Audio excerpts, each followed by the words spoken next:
Sir, आज की दुनिया में सबको स्ट्रेस है। किसी को अच्छा दिखना है, किसी को घूमने जाना है, किसी को कुछ और करना है। तो आपके हिसाब से stress, mental health and hormonal imbalance, इसका क्या कॉम्बिनेशन है? सो इफ़ यू सी लड़कियों के जब एग्जाम्स करीब होते हैं and you know you're burning the midnight oil and studying very hard, so many girls have their periods delayed. There is no other reason but that cortisol hormone going up, as we discussed yesterday also, and that pushing your periods away. If you see athletes who train very very hard, बहुत intensive training करते हैं, जो iron man जाते हैं and so on and so forth, उनकी fertility कम हो जाती है, उनके पीरियड्स डिले हो जाते हैं, कई बार उनके पीरियड्स बंद हो जाते हैं. That is all happening because of the extreme stress which their body is undergoing. So औरतों का stress और hormones का, and probably in women because there are very easy ways of figuring out कि आपके hormones गड़बड़ है. हमारे periods तो होते नहीं हैं, तो हमारे अंदर ना जब तक कोई भयंकर सा मूड स्विंग नहीं होगा या मे बी लिबिडो कम हो जाएगा, तो आप बता नहीं पाओगे कि मूड स्विंग्स हो रहे हैं या हॉर्मोन्स चेंज हो रहे हैं. बट औरतों में बड़ा आसान है कि आपके पीरियड्स डिले हो जाएंगे, तो आपको और बाकी आपके घर वालों को सबको पता चल जाएगा कि अंदर कुछ तो गड़बड़ हो रहा है. तो it is probably more evident in women than probably it is in men. Sir, आजकल सर्वाइकल कैंसर के बारे में बहुत सुनने को मिलता है, तो उसके लिए लोग पैप स्मीयर टेस्ट और वैक्सीनेशन रिकमेंड करते हैं, तो आपका क्या? So it is cervical cancer is the only 100% curable cancer in the world. So इसका और यही एकमात्र कैंसर है जिसका वैक्सीन है अभी. So obviously वैक्सीन लगाना चाहिए because cervical cancer happens because of the HPV virus, human papilloma virus. अगर आपको ये पता है और आपके पास एक वैक्सीन है जो ह्यूमन पैपिलोमा वायरस को ख़त्म कर सकता है, तो वो वैक्सीन आपको लगाना चाहिए. अपनी बेटियों को, अपने बेटों को लगाना चाहिए. हम बात सिर्फ बेटियों की करते हैं, but the same problem can happen in men as well and it can lead to cancers in men also. So between the age of 9 and 26 is when is the best time to give the vaccine to both boys and girls. But ऐसा नहीं है कि अगर 26 की as तक vaccine नहीं लगा है तो उसके बाद नहीं लगा सकते हैं. You have to understand that HPV virus के बहुत सारे स्ट्रेन्स होते हैं. Some of those common strains can cause cervical cancer. Now ऐसा ज़रूरी नहीं है कि आपके 26 या 27 या 30 या 35 साल तक वो सारे स्ट्रेन्स आपको इन्फेक्ट कर चुके हैं.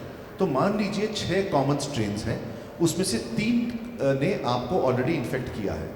अब जाके आप एक वैक्सीन लगाते हो जो 9 कॉमन स्ट्रेन्स के अगेंस्ट में आपको प्रिवेंट करता है, तो 6 के अगेंस्ट में तो फिर भी आपको प्रिवेंशन मिला. तो till the age of 45 you can still take the cervical cancer vaccine. That's number 1. Number 2, even if you've taken the cervical cancer vaccine, that does not eliminate the need for a pap smear. So it is said that every sexually active woman from the first act of intercourse should have a pap smear done every 2 years. So that means even at the age of 20 and 22, there is a girl who could probably require a pap smear. और हमारे देश में पूरी ज़िंदगी गुजर जाती है. There are women who achieve menopause and beyond and probably have never had a pap smear in their entire lives. So it's very very important. Yes. कितने लोगों ने यहाँ पैप स्मीयर किया है? That's a good number. That's definitely a good number. तो sir, आपके हिसाब से जो पैप स्मीयर करते हैं सेक्सुअली एक्टिव गर्ल्स को करना है, उसके पहले ज़रूरत नहीं है? देखो, ऐसा नहीं है कि जो सेक्सुअली एक्टिव नहीं है उनको HPV वायरस हो ही नहीं सकता है या सर्वाइकल कैंसर हो नहीं सकता है. बट देन स्पेशली हमारे देश में एक साइकोलॉजिकल इशू हो जाएगा कि अगर आप उसके पैप स्मीयर उसका करोगे तो probably best avoided. But yes, from the point of sexual activity every 2 years definitely it should be done. Sir, आपने अभी बताया कि ऑस्टियोपोरोसिस मोस्टली होता है क्योंकि जब हमारे को मेनोपॉज होता है, तो उसके लिए हम लोगों को क्या सिर्फ विटामिन डी और ये लेने से ही ठीक है? Omega 3. So prevention of osteoporosis will start with hormone replacement therapy. That is the only way to prevent it. Of course, you have to take your vitamin D and calcium, but exercise is very very important. So strengthening exercises. जैसे मैंने कल भी बताया कि कुछ लोग ऐसे हो सकते हैं जो अपनी बॉडी वेट ट्रेनिंग या वेट ट्रेनिंग नहीं कर पा रहे हैं. उनके लिए जैसे हम लाइफ जैकेट पहनते हैं, वैसे there are weighted suits which are available 2 kilo 3 kilo 4 kilo 5 kilo के ग्रेजुएटेड वेज में इंक्रीजिंग जैकेट्स होते हैं, जिसको आप पहन के आप सारे दिन अपना जो काम कर रहे हैं, आप वॉकिंग कर रहे हैं, मे बी आप खाना बना रहे हैं, पढ़ा रहे हैं, किसी को टीवी देख रहे हैं, तो उस दौरान आप उसको पहन के घूम सकते हैं. Just by the mere act of wearing that vest and your body having to fight that weight the entire day, your bones start to become stronger. But there is no replacement for hormone replacement therapy, strengthening exercises, vitamin D and calcium and protein of course. Okay sir, ये जो hot flashes का problem है, क्या वो भी एक hormone replacement therapy से ठीक हो सकता है? It is miraculous from a point of having the worst problem of hot flashes to hormone replacement therapy being given and it completely going away. Yes, there are other things also. There are some women for whom hormone replacement therapy may not be very useful or may be dangerous and it can't be given, or they may have a mental block against hormone replacement therapy. Then there are other medicines, non-hormonal, which can be used as a treatment for these hot flashes. There are some antidepressants, some painkiller medicines which can be given.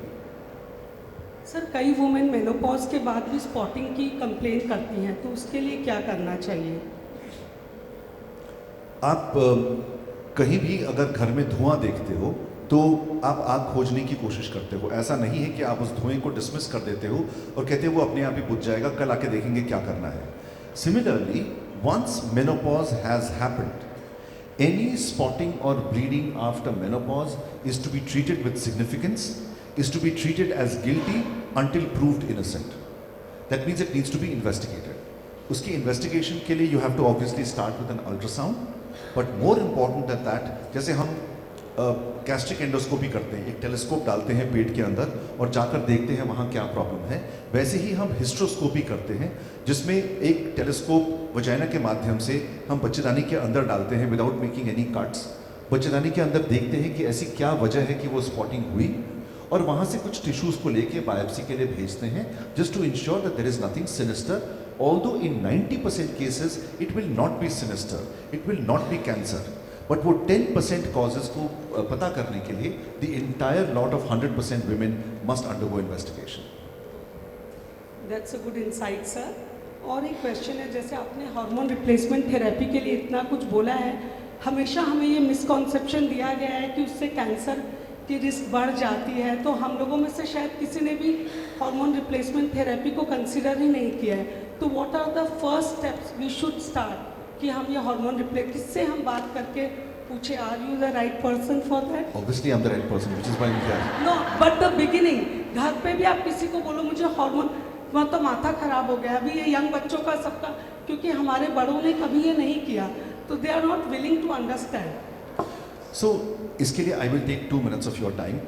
So why hormone replacement therapy became such a bad word in our society was in 1990s एक study start की गई थी America में, जिसमें वो लोग जानना चाहते थे कि अगर हार्मोन रिप्लेसमेंट थेरेपी देते हैं तो कार्डियक रिस्क कितना कम हो सकता है. तो उन्होंने स्टार्ट किया, कुछ लोगों के यूट्रसेस थे तो उनको ईस्ट्रोजन और प्रोजेस्टेरॉन दिया गया, कुछ लोगों के यूट्रसेस नहीं थे तो उनको सिर्फ ईस्ट्रोजन हार्मोन दिया गया. अचानक उनको लगा कि इससे तो ब्रेस्ट कैंसर बहुत ज़्यादा बढ़ जा रहा है. और before concluding the entire trial, some people came out and they gave interviews to the magazines. तो Forbes, अगर आप Forbes में देखोगे हार्मोन रिप्लेसमेंट थेरेपी के बारे में, तो 2002 में बहुत बड़े बड़े अक्षरों में छापा था कि हार्मोन रिप्लेसमेंट थेरेपी किल्स, बंद करने देना चाहिए वगैरह वगैरह. और वहाँ से जो धारणा लोगों की बनी वो आज तक बरकरार है. But a lot of things have changed. उस टाइम जो हार्मोन दिया जाता था वो घोड़ों का हार्मोन दिया जाता था. It was conjugated equine estrogen. घोड़ों से वो हार्मोन निकाल के औरतों में दिया जाता था. आज के डेट में हम नेचुरल बायो आइडेंटिकल हार्मोन्स देते हैं, तो आपके अंदर जो ईस्ट्रोजन हार्मोन है हम उसी को प्रोसेस करके आपको वापस देते हैं. जो हार्मोन आपको 48 साल तो कैंसर नहीं दे रहा था, वो आज अचानक आपको कैंसर कैसे दे देगा? एंड देन ये तो एक पार्ट किया जिनको ईस्ट्रोजन और प्रोजेस्टेरॉन दिया जा रहा था, उसमें उनको लगा. वो भूल गए कि दूसरा वाला आर्म उनको बंद करना है जिसमें यूट्रसेस नहीं थे और सिर्फ ईस्ट्रोजन दिया जा रहा था. ये घोड़ों वाला हार्मोन देने के बाद भी they found a 20% reduction in breast cancer in those people. Number 1. Number 2, we've also realized कि उस टाइम जो प्रोजेस्ट्रॉन दिया जा रहा था वो आर्टिफिशियल प्रोजेस्ट्रॉन था, आज के दिनों में वो इस्तेमाल नहीं होता है। आज के दिनों में अगेन हम बायो आइडेंटिकल हार्मोन्स इस्तेमाल करते हैं प्रोजेस्ट्रॉन में भी, and the breast cancer risk is actually lower than higher in women who take it. And there are all these research papers which talk about it. Unfortunately, एक जो आपके जहन में डर जो बैठ जाता है वो पेशेंट्स के जहन में ही नहीं, डॉक्टरों के जहन में भी जो बैठ गया है, बिकॉज प्रॉब्ली वो अपग्रेडेशन नहीं हो रहा है। एंड आई मस्ट एडमिट कि I have been trained in one of the best institutes of the country in the world probably, but हमारे वहाँ भी focus on PMS, postpartum depression, menopause, इन चीज़ों पे कभी फोकस पोस्ट ग्रेजुएशन में किया ही नहीं जाता है। सो ये हम जब आज अपने डेली रूटीन में जब पेशेंट से देखते हैं, मिलते हैं, and you empathise with them and you want to learn more about their problems, when you start reading is when you realise the world has moved ahead. So hormone replacement therapy definitely is the key to most of these problems. Good to know that. I think सबको कुछ idea लगा है और घर जाकर सब इसके बारे में कंसिडर करने का सोचेंगे. तो सर जब आपने बोला कि यंग, अभी जैसे आपने बोला ब्रेस्ट कैंसर, तो सर ये शायद आउट ऑफ टॉपिक होगा, मगर अभी बोल रहे हैं ब्रेस्ट कैंसर का बहुत ज़्यादा हो रहा है, every 8th women is susceptible, तो उसके लिए हमें क्या करना चाहिए? So जब ये बात भी उठी थी कि हार्मोन रिप्लेसमेंट थेरेपी के कारण एक 26% increase risk of breast cancer होता है, अगर उस जमाने की बात को भी हम लें, how many of you know that there is a 30% increase risk of breast cancer because of obesity? If you lead a sedentary lifestyle, you have a 20% increased risk of breast cancer.